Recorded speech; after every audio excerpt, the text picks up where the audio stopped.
a position where I'm going to talk about and investigate on a space within ourselves. I had some healings yesterday, and a lot coming up of this anxiety, and how could this anxiety be created so much? Because the topic today is about the invisible audience. Who are who are you when nobody is watching you? So we have this practice today as a living inquiry into the self-surveillance, performance, observation, and possibility of simply being. Because nowadays we have this whole thing that when we introduce to someone, we want to know how that person sees us. Or we moved into a room or to a gathering of people, we want to know how we've been received. So we have this thought and emotion constantly. We are very, very hard on when people do the surveillance on us, but we have come into that place that this extraordinary ability to become both the person living in the experience and the person standing outside the experience evaluating. And I find with social media, um, nothing against it. People want to become so hygienic in their process that they lose the space of being. And we are constantly, our nervous system is trying to stimulate in a place of, we want to navigate everything. Do they want, how are they receiving me as a success, as a failure, and this constant battle of thoughts and emotions.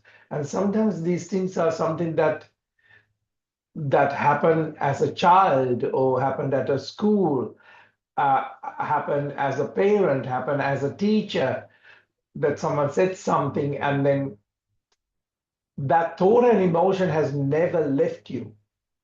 It constantly in a space of, I can't say peaceful, it's bickering, and you perform to this place constantly. And I'm not denying the fact that something has not happened to you, but I want you to have that self-inquiry of why is still that it's running through, and without even you noticing it, you're constantly being in that place of surveillance. So this invisible audience, and you're constantly engaged with that, has to come into a place of a realization. I'm not asking to stop it. I'm not asking to push it.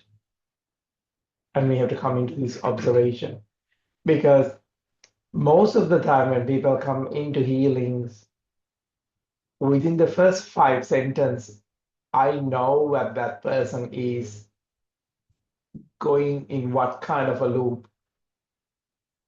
And even you change a relationship, even your finances are changed, whether your health is changed, your age is changed, that loop is still continue to move through you. It finds sophisticated ways to come in. And sometimes it finds the sophistication of, this is good for me. This is security for me. So saying that, I will ask you to take a deep breath in and be observing on how the body holds this space, and just be aware of that breath. I'll move the camera towards Darren. So take a couple of deep breaths, even the shoulders to roll up, and breathe out. And you become gently aware of that rolling.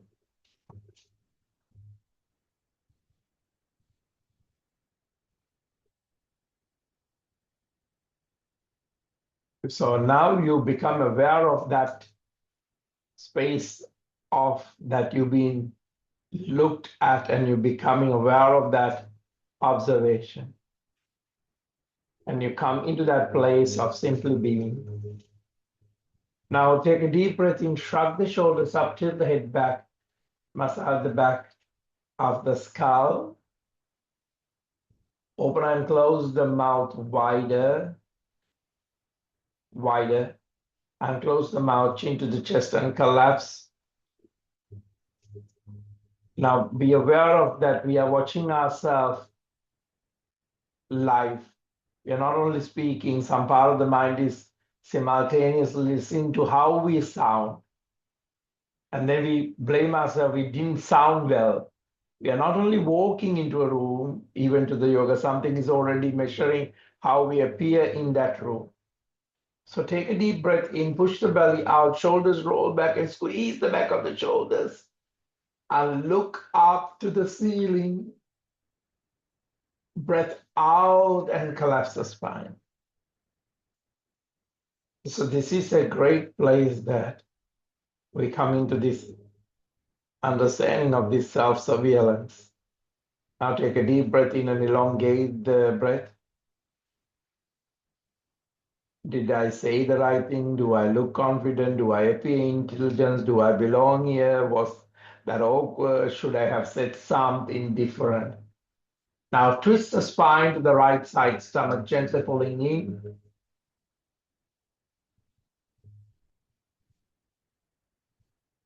And sometimes none of these questions appear consciously, but the body has already answered them. The shoulders have changed, the stomach has tightened, the breathing has shortened, the face has arranged itself.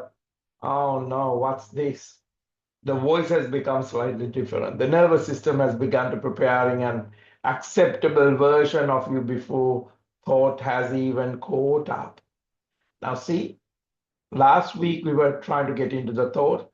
This week we see how the body prepares before even the thought arrives. Now take a deep breath, come back into the center, change the formation of the legs, open up those toes very well. Take a couple of deep breaths in and push the belly out and squeeze the back of the shoulder. Breathe out, collapse the spine, chin to the chest, breathing in back into the center. Twist the spine on the out breath to the left.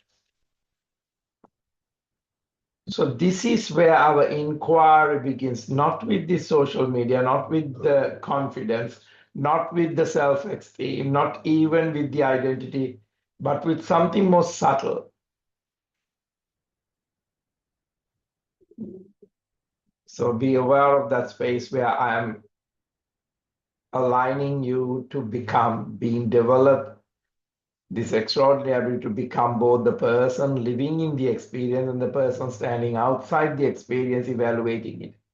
Two lives can therefore begin happening simultaneously. There is the life being lived, and then there is the psychological observer commenting upon the life. A lot of people start this in the morning when they woke up, commenting about it, back into the center. Now stretch the neck to the right, back into the center, stretch the neck to the left, back into the center, breathing in, arms raise onto the crown, interlacing the fingers, palms facing up, stretch the upper body towards the right side, pulling gently from the left wrist. Keep that extension of the left arm back into the center, onto the other side.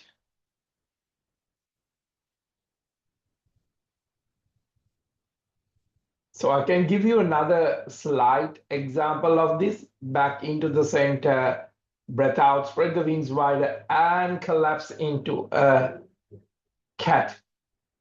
So it's like when we are drinking a tea, then the other is wondering how they are holding the cup. One is speaking, the other is listening to the speech. One is dancing, the other is checking whether the dancing look foolish. See, the commentary begins when this personality divide into a duality. One is loving, the other is asking whether that love is being returned. In the same moment, one is teaching, the other is measuring whether the teaching is impressive. Aren't we all, even as a yoga teacher? One is practicing spirituality, the other may quietly constructing the identity of being spiritual. Now see where I'm gently nudging you into wake up.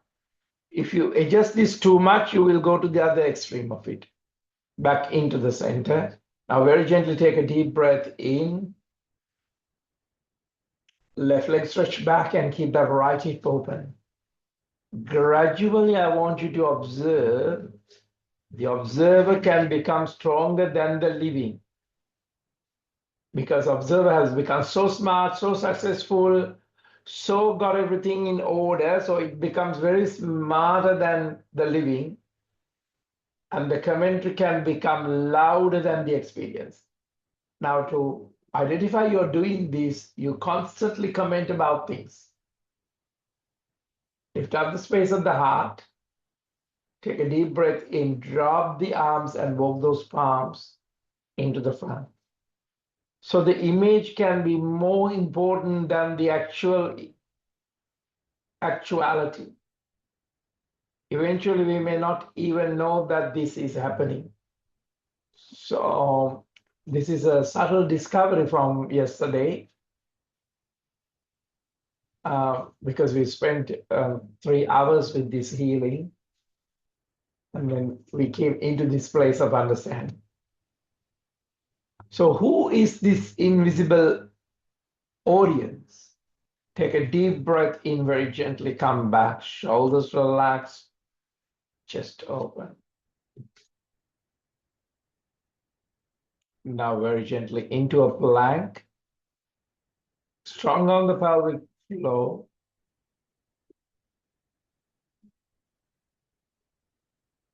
Drop the knees, push the hips into the front, give a good rotation to the hips wider, arm to the other side wider. Take it a bit more wider. If your knees are hurting, please put a blanket underneath so you can take the rotation a bit more wider. And then push the hips into the back. So my inquiry for you is what we did it on the practice yesterday is, who is this invisible audience? Begin gently, do not try to answer immediately. Just notice when you enter a room, arise with your psychologically. Perhaps the mother is there, perhaps your father, perhaps your teacher from school is there, perhaps someone who humiliated you is there, perhaps someone whose admiration you once wanted, perhaps a former partner is there, perhaps your current partner, perhaps your children, perhaps your profession, perhaps your culture, perhaps an entire society, perhaps nobody identifiable at all, but yet there is still the sensation that someone is watching me and I have to perform correctly to that person. So now, see, this was a fantastic finding yesterday. I'm glad that I spent 3 hours with this person. Who is now there? Because we are always performing for someone else, or performing for someone else's need, or including yours, because you have created it as an excuse to be you. Now, take a moment and ask yourself, who are you still answering to? Whose approval does your body continue seeking even when that person is nowhere near you to be seen? Oh my God, isn't that a great revelation? Crawling and bring the chest into the front. Breathing and lift up that heart that being sinking from these answering. Lift up into the Bhujangasana. Shoulders roll back.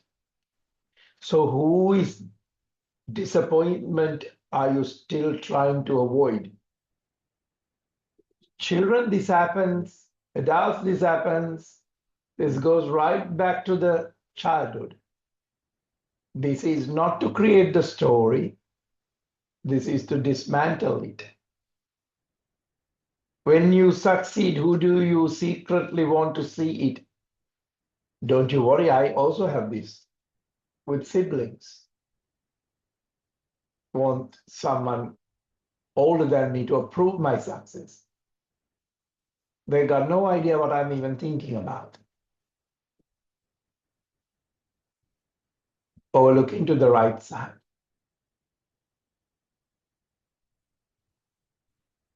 Back into the center. Or look into the left side.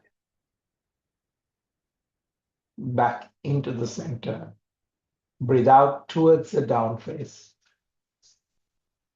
Now this is your first down face, so I'll drop into knees and moving in, and I will slightly pull the toes in, and I will get that hip gently opening. Even you think toes apart is opening up the hips, actually it locks the hips. So toes pointing each other, opening up and stretch that. Now very gently bring that left foot into the back onto the pigeon pose.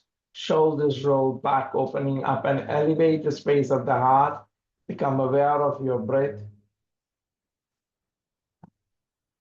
Shoulders roll back, lift up the space of the heart. Something magical happened yesterday. So when you fail, whose face appears inside you? Because your answer, your commentary, you have to have a picture to comment, even you're not telling me on the healing, on the space of the person who you're answering to. So when you dress, who are you imagining? Maybe that was too harsh. I mean, we all love to dress someone that we know dress very well. Maybe when you speak carefully, who are you trying not to disturb? That was a very powerful one. Because we tiptoe around certain people because something inside us doesn't feel comfortable to be us around them. So when you make yourself smaller, who told the body that becoming smaller was safer? Huh? Was it that when you do hiding in places, so you suddenly your body becomes very small because you don't want the person to see it? And did you develop later that in life so no one can see you if you become smaller? Take a deep breath in, breath out, drop the elbows and move those palms. Release. So now, of course, I use the most passive ones. What about when you become louder? Who are you trying to make finally listen to you? Because people who raise their voice without even them knowing, instead of them listening to them, they want someone else to listen.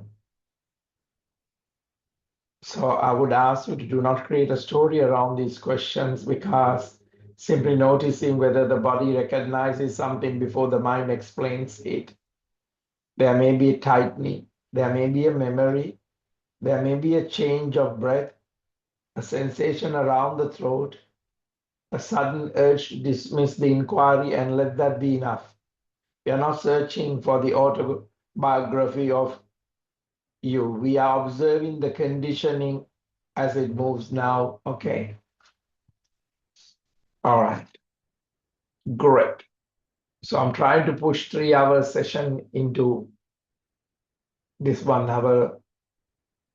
Take a deep breath in, gently coming back. Shoulders relaxed and just open. Lift up the face of the heart. Back of the neck was the ideal place. Just observe.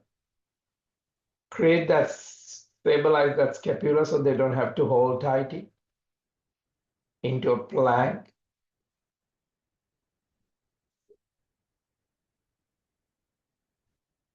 Strong on the pelvic floor, and drop the right.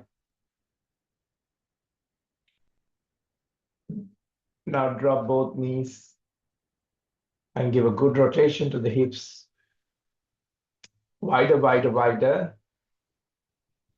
Wider onto the other side. Now knees wide as possible and stretch the spine and bring that buttocks drop into the heels if you can, and become aware of the fascia on the toes and let it comfortably sit. If it is uncomfortable to dip that further, just keep a blanket on the toes and drop it. Now, when did I begin to watching myself instead of simply living? So there have been time before the psychological mirror became so strong. A small child can become completely absorbed in mud, water, movements, insects, drawing, singing, running. Then gradually something happens. The child discovers that the world is watching way before CCTV. So world is watching, then what happens? Good boy, bad girl, clever boy, lazy girl, pretty, naughty, successful, embarrassing, gifted, difficult, too loud, too quiet, too sensitive, not trying hard enough. So the child begins receiving reflection from this world. And those reflections can slowly become someone's internal mirror. Eventually, nobody needs to say anything. The child learns to monitor themselves.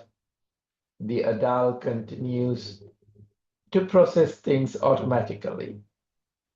All right, let's get into that stage of what we are working, not by force.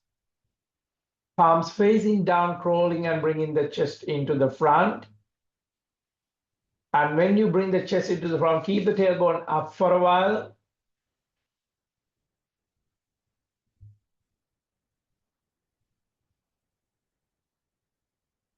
Keep the throat open, breathing in into up face.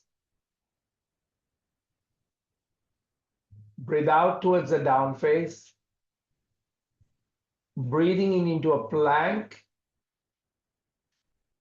Drop the knees and stretch the spine. Breathing in into up face.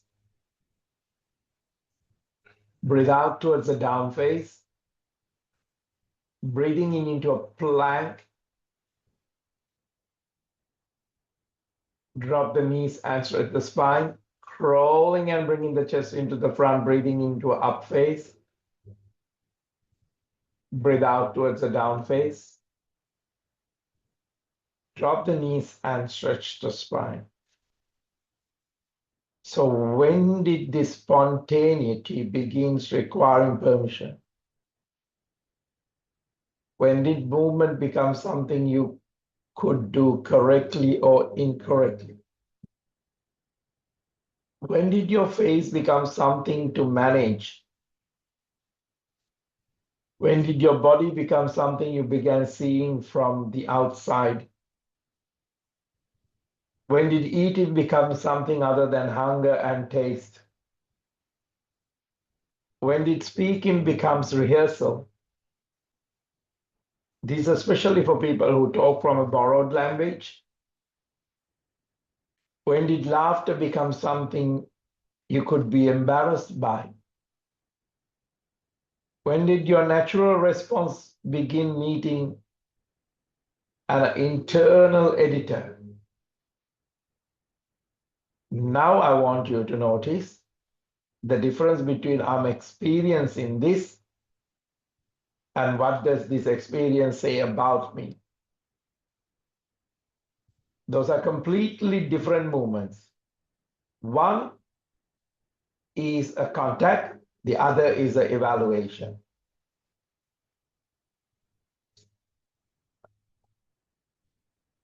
The body knows before the story does. So the self-surveillance is not merely a psychological, it becomes then physical. And I want you watch what happens when you suddenly become aware that something is looking at you. Spine may change, the belly may draw inward, the jaw may tighten, The face becomes organized. Breathing becomes less free. Movements becomes less spontaneous. The body moves from participation into presentation, because these days everything is not participation, it's presentation. You have seen this in your work. Participation has gone to the back. Presentation has come forward. We are valuing the wrong thing, and we are making these people so sensitive. Of course, they are going to be stressed and anxious.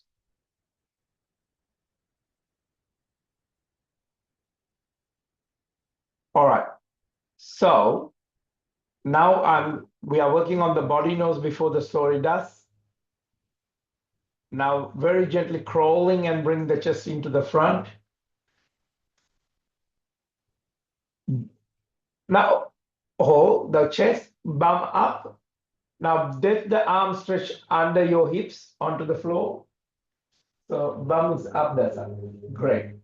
And then lift up the knees from the floor. So if you want to come back and do it, it's easy when you're dropping the knees and crawling and get the chest.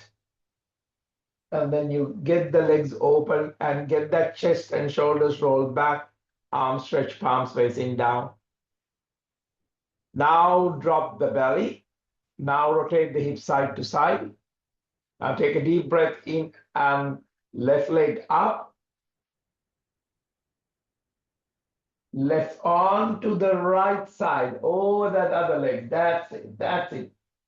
Keep the stretch on the ground. Now, if you feel a stretch coming towards you, open it up more and more. Now, bring the left knee onto the chest.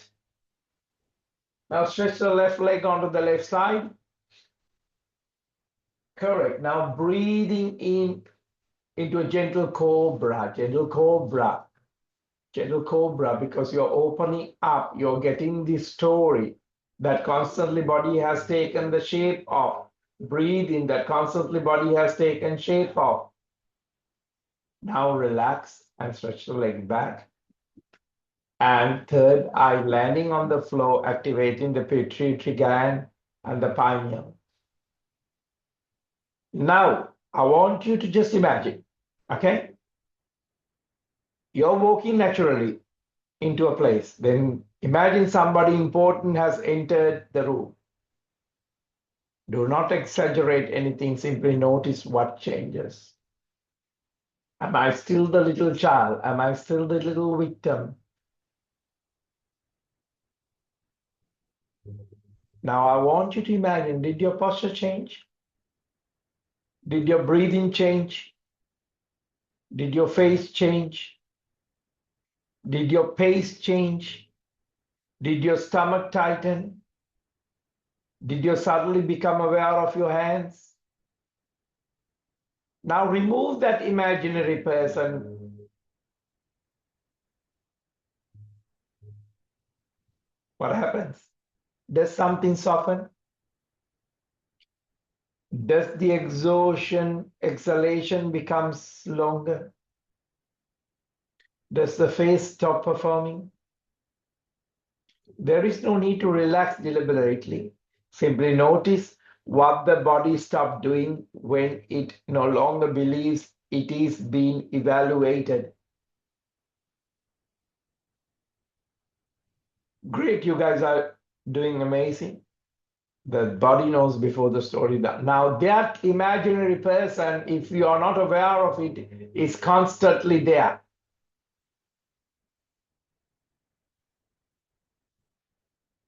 And when you become aware of that imaginary person, and when you become aware of it, the body does not create the same that it created before, the posture, the breathing, the face. If you don't like the person, I want to run from it. Yeah. A lot of people do run from this imaginary person. They either run into it or run away from it. They react to it constantly. So whoever that imaginary person, that be aware of it. Now take a deep breath in and Bring that right leg up, up, up, right leg over the left and opening up, because that imaginary person that the body has trained to become certain ways. Now knee to the chest. Now stretch the leg onto that side. Now breathing into a gentle cobra.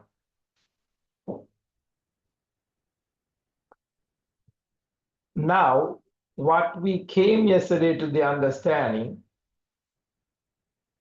and there is no need to relax, deliberate, simply notice that the body stops doing when it's no longer believes it's being evaluated. And this may reveal something profound. Sometimes we call tension is actually performance being held in the musculature.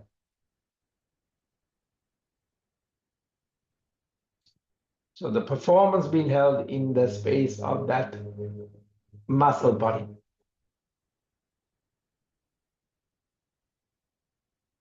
Now very gently bring back the legs if you can, and relax back onto the third eye and roll the forehead side to side and become aware of the back of the neck. Now, fourth part I'm going to do it is the second person inside the first. There can appear to be a psychological person live beside us. The one who says, how am I doing? What did they think? Was that good enough? Should I have spoken differently? Did I look strange? Perhaps I should have explained myself. Perhaps they misunderstood. Perhaps I need to correct their impression. Oh God, you go and self-beat yourself. This psychological observer can become enormously demanding because we love everything hard on our lives. Demanding because it speaks in our own voice. We rarely recognize that it is conditioning. We rarely recognize. So I want you to now, can you hear the commentator without arguing with it? Can you notice the evaluation without producing another evaluator?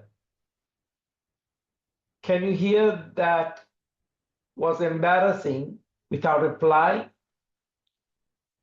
I should not think that. Can the thought simply appear and disappear as the breath do? This is crucial. Otherwise, the attempt to become free from the self-surveillance becomes another form of self-surveillance. Our people that I work are very, very educated people. But I have to be very careful that this is not another attempt for them to become that self-surveillance, another form of self-surveillance.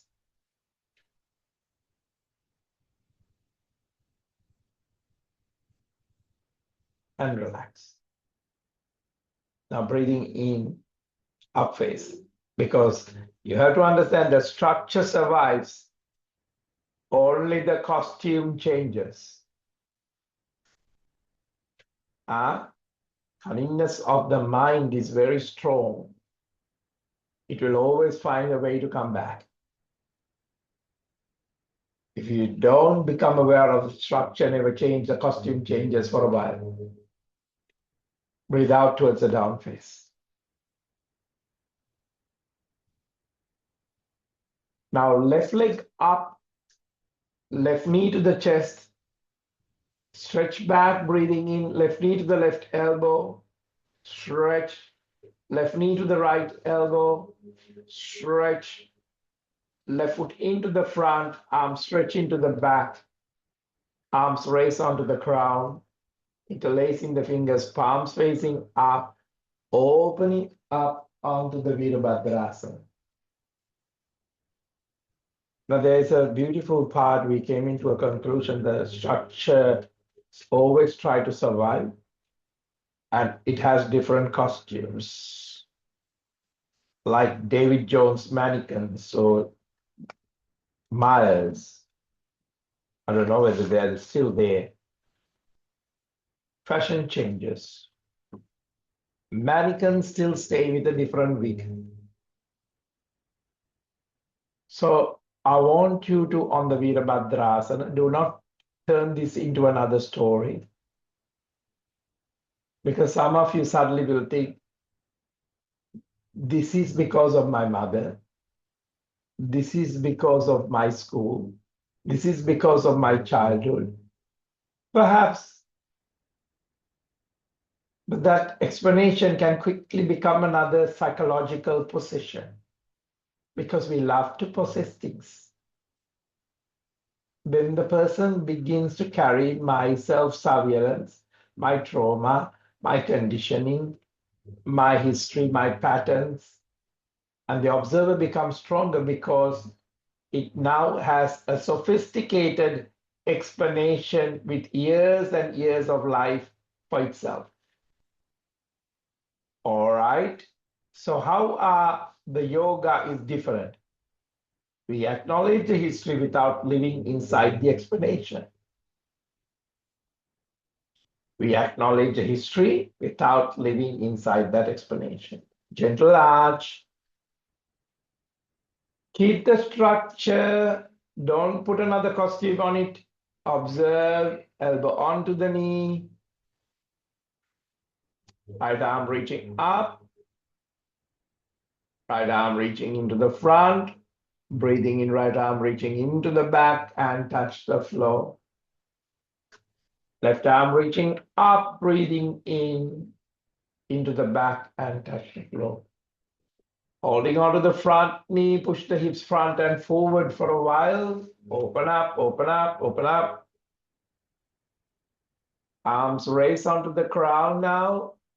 Garudasana right on the top. Gentle touch on the pituitary and the pineal space. Breathe, open up the throat. Now, can you recognize the pattern without naming its entire history? Can you feel the contraction without asking immediately where it came from? Can the body teach you directly before asking why? Notice what? What is happening now to you? Where is the effort? Where is the preparation now for you? Where is the performance for you now? Where does the body become slightly artificial for you now? Where does that natural movement becomes managed movement? This is not about understanding yourself better. It may be about interfering with yourself less.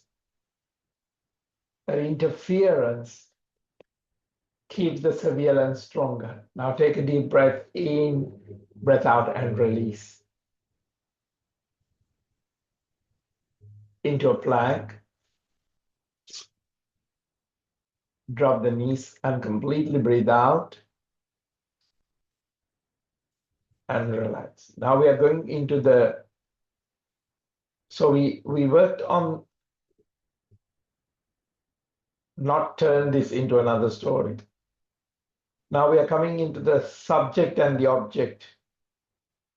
Normally we say, I'm watching myself, but look carefully. Who is the I and what is myself being watched?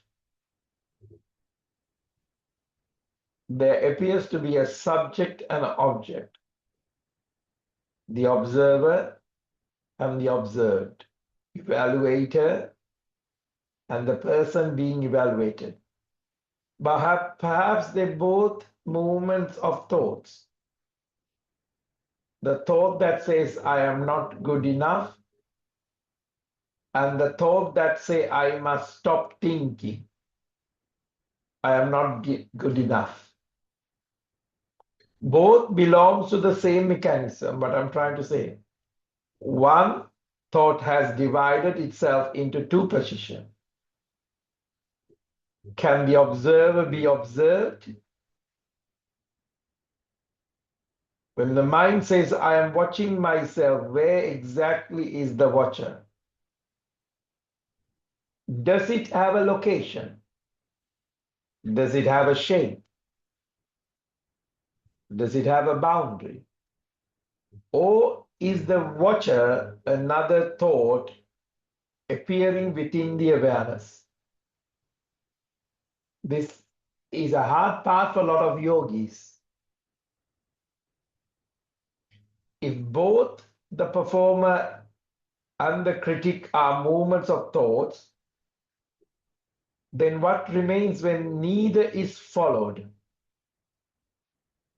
Do not answer it verbally because I know that you're going to have a chat with yourself.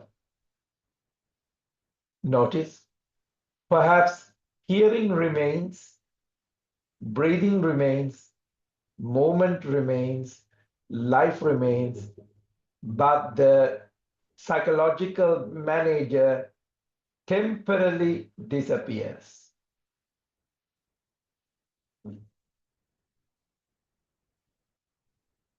We always have someone in our work, in our life, promote the psychological manager.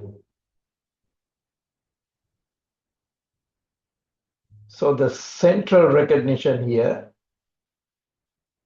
there are almost two lives happening simultaneous.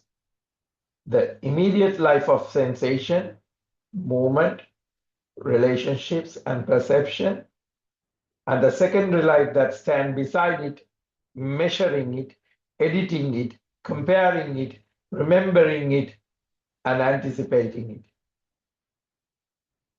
So the inquiry is not to destroy the second life.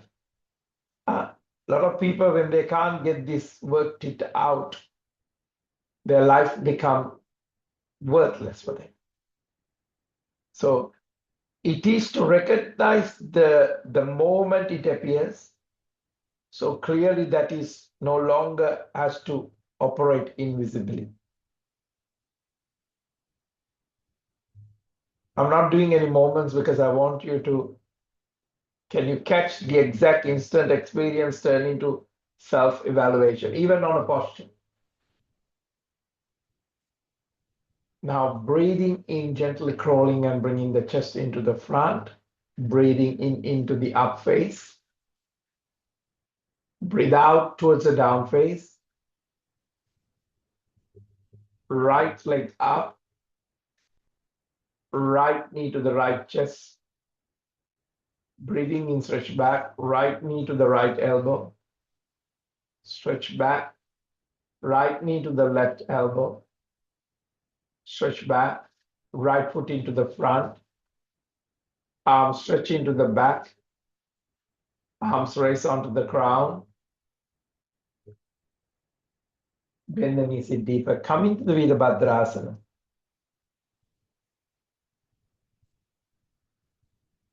Can you remain with that raw fact for one breath before the story arrives?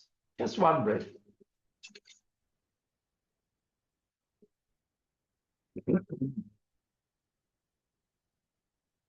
Take a mudra. Now we'll go how the modern world have externalized the internal audience. Okay, the phones did not invent this condition, they amplified it. Human beings have always imagined how they appear to others. We do that with finding the attraction of a partner, the job. But now the technology gives the invisible audience a visible form. And they call it friends. They call it views. They call it likes.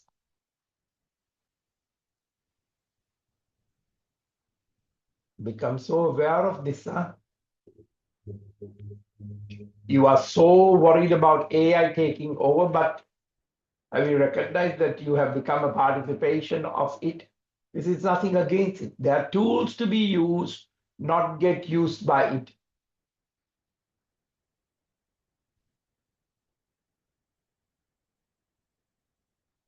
Gentle arch. Take a deep breath in, come back into the center, elbow onto the knee. Left arm reaching up to the ceiling. Left reaching into the back and touch the floor. Right arm reaching up to the ceiling, breathing into the back. Become aware of the movement, touch the floor. Drop the knee, holding onto the front knee, push the hips front and into the back. Arms raised onto the ground. Gardasana, left on the top.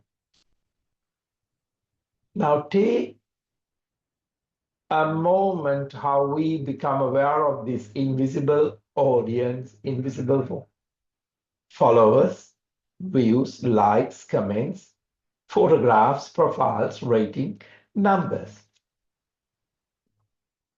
We can now watch other people watching us.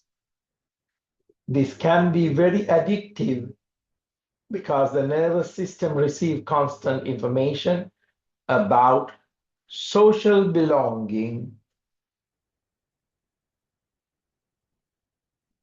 But the deeper issue is not the technology. The deeper issue is, why is the human psyche so hungry to be witnessed? When you come into that realization, take a deep breath in, spread the wings wider, and release the tension of all of it.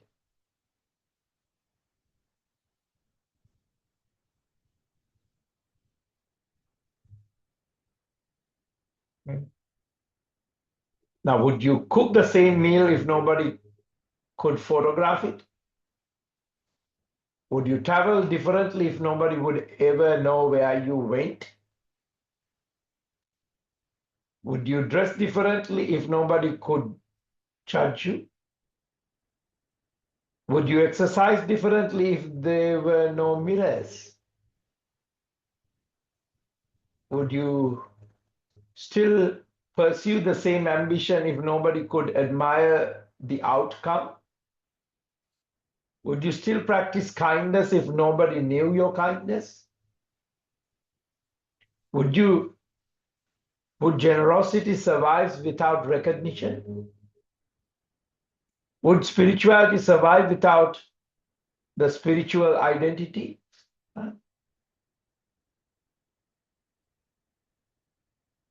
These questions are not accusations. They are mirrors. Like when you go to the gym, of course you need the mirrors to correct your posture.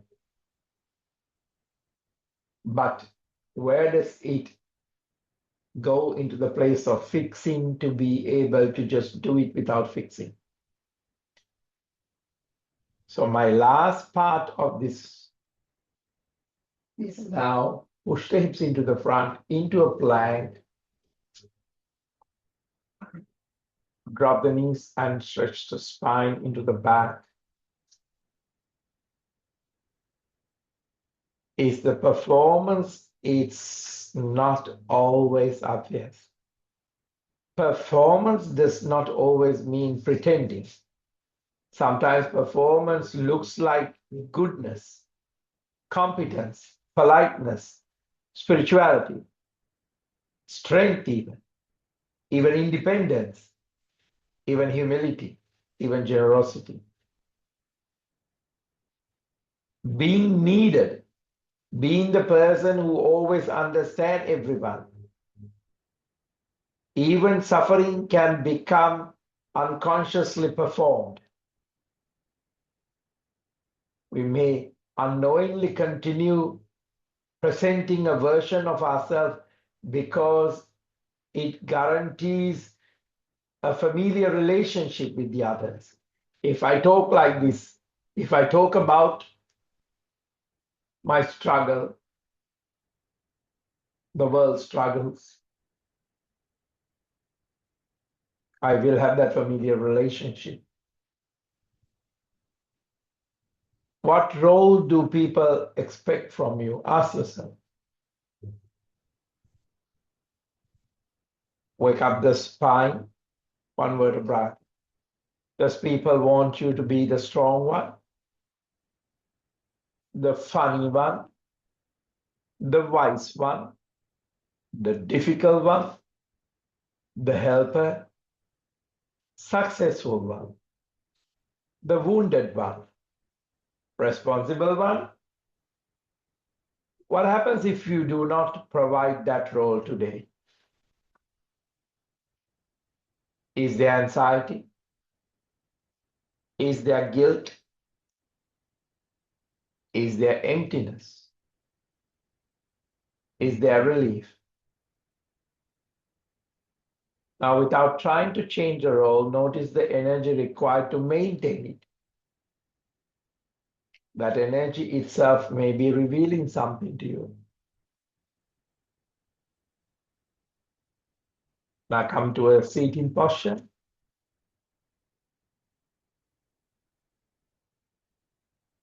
Twist the spine to the right side, stomach pulled in.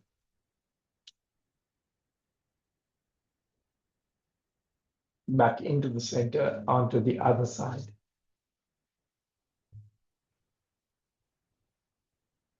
Back into the center.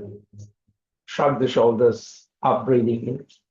Breathe out and release the breath louder from the mouth. Shrug the shoulders, breathing in. Release the breath louder. Shrug the shoulders in. Release the breath louder. Now, breathing in very vigorously. Breathing, pulling, and release. Breathing in, pulling. Bit more strong, and release. Now, what happens when the audience disappears? Imagine for a moment that nobody is evaluating you. Nobody is impressed. Nobody is disappointed. Nobody remembers your achievements. Nobody compares you. Nobody requires you to become anything, not even yourself. Now, observe, what does the body stop doing now? Does the chest soften? Does the stomach release? Does the natural breath drop lower? Does the face become simpler?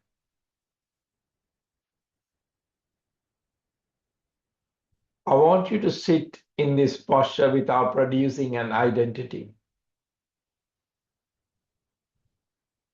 And I want you to do a movement, but I want you to move without explaining the movement. Can you breathe without making breathing a practice?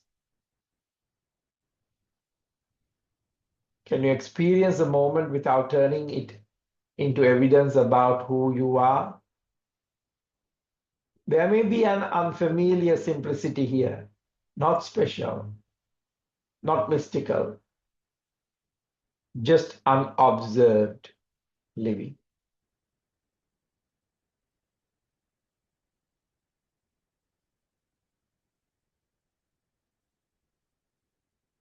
Our arms raised onto the ground, arms onto the namaskar position. I want you to have a self-inquiry here. How do we break out of it? Perhaps we do not break out, because breaking out implies another person attempting to escape in the first person.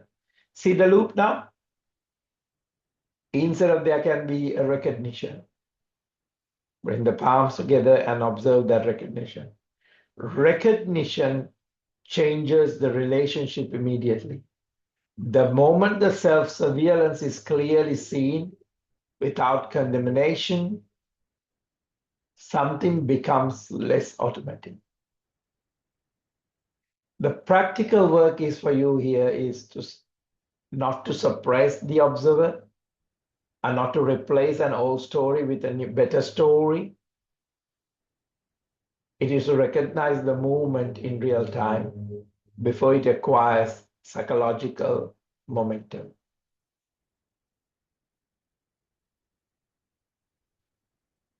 Now relax the arms. Next time when you're entering a room, notice whether the body prepares an image. When speaking, notice whether you are communicating or monitoring yourself communicating. When somebody disagree with you, notice whether the body immediately became defending an identity. Next time when you receive a praise, notice what becomes energized. Next time when you're receiving criticism, notice what feels threatened. Next time when you're taking a photograph, notice whether you're experiencing the moment or already imagining its future audience. Next time when you're alone, notice whether the invisible audience remains. Next time when you're resting, notice whether some inner voice asks you to justify the rest. Next time when you're doing nothing, notice whether usefulness begins demanding your return. Do not correct any of these. Recognition is enough to see without condemning. It's already different from being unconsciously driven by your story. And a simple way to recognize it in the moment. First, feel the body before asking for explanation. Second, notice whether there is an imagined pair of eyes and anticipated reactions, or need to manage an impression. Third part is notice the story trying to form, and please do not complete it. Fourth part is return to the immediate fact: feet, breath, sound, temperature, movement, contact. Fifth part, if this is simply way to recognize it in the moment, is allow the action to continue without trying to make yourself look free. Calm, spiritual, or unaffected. This is not a technique I'm teaching you today. This is for become natural. It is the ending, even briefly, of unnecessary interference with what is already natural.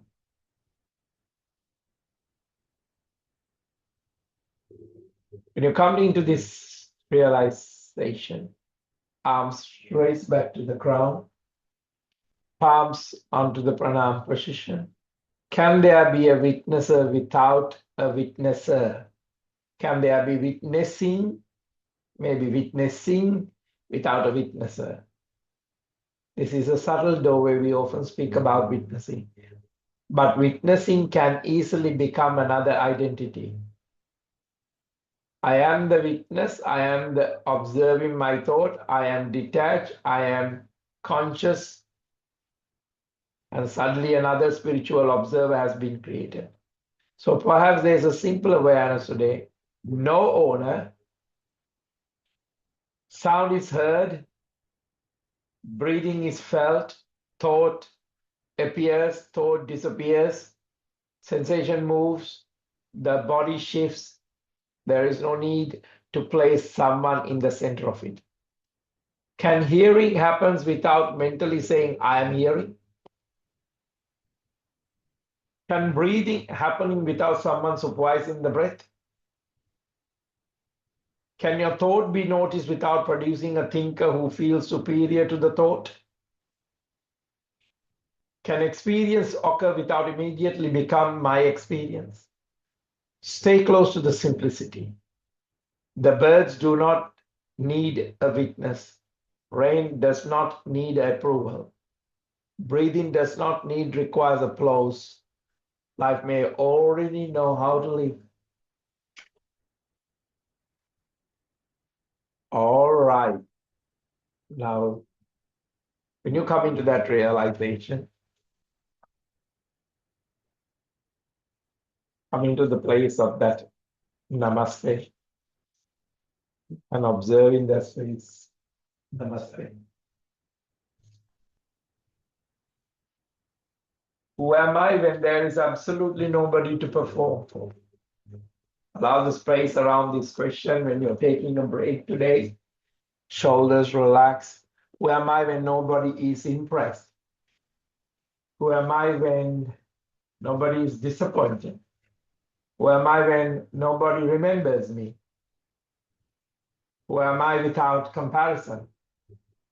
Who am I without the repetition, without the reputation even?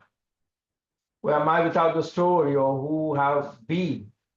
Who am I without needing to maintain continuity with yesterday? Who am I before somebody else's eyes turn me into an object? And perhaps even who am I before my own psychological eye turns me into an object? These things don't have answers. Maybe the beauty of the inquiry is that can life live through without you standing beside it watching?